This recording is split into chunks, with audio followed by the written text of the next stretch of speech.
This is 3 Minute Myths, your favourite data-driven narrative-busting web series. So far we've told you that Aaron Ramsey was actually Arsenal's most potent attacker. Without a doubt, Lacazette. Ozil. Sanchez. Alvaro Morata was having a more than decent season. Costa. Costa, I'd say.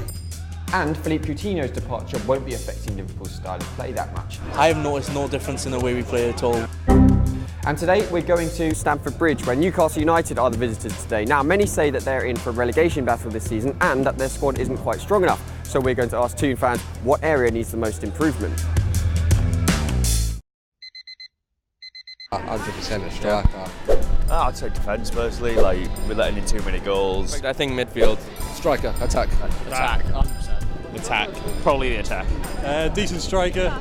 Striker. He's striker. We need people who can put the ball in the back of the net. Attack. Without shadow. Yeah, 5 minute striker shows all season. Attack, without a shadow of a doubt. We don't have anything up front. Probably attack. We can't score. Strikers. Attacking, Yeah, it's got to be up front. We need to start scoring some goals. Possibly doesn't do the business. Striker, midfield, defence. And I mean, if we'll get a goalkeeper as well, that'd be quite cool. Yeah. What do you make of Jorgensen?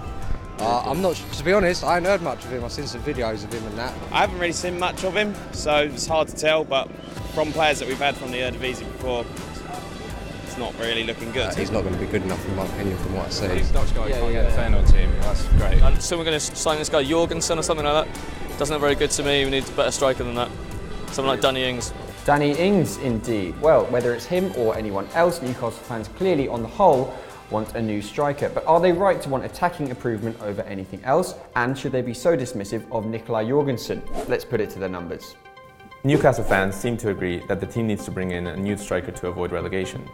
Nicolai Jorgensen was one of the key names being linked throughout the transfer season, and the Magpies certainly weren't wrong in chasing the Danish striker.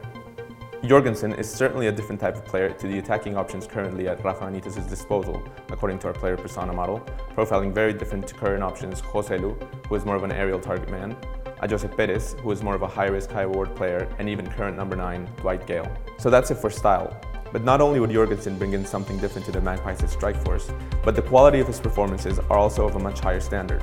Our models allow us to rank the similarity of players along 2 key axes.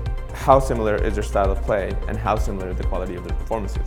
For example, Mauro Icardi, the injured striker, is a different type of player that plays at the same standard. Jorgensen profiles along some elite names like Antoine Griezmann and Karim Benzema. So there's no doubting that Jorgensen would add some serious quality to Newcastle's striking force.